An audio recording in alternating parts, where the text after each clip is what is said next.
Tiklo naman ang dalawang babae dahil sa kinakaharap nitong kasong estafa matapos silbihan ng warrant of arrest ng Bagao PNP sa Bagao, Cagayan. Police Corporal Roldan Giab sa report.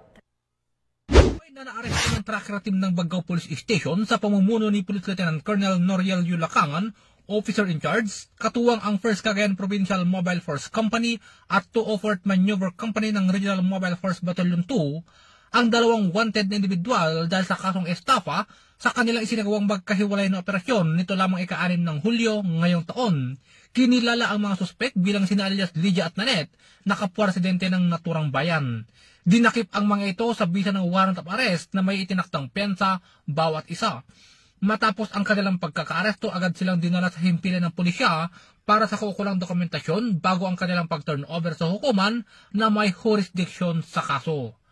Ang matagumpay na operasyong ito ay patunay na patuloy na pagsisikap ng Bagao Police Station sa pagpapatupad ng batas at pagtitiyak na ang mga may nakabinbing kaso ay mahaharap sa hustisya.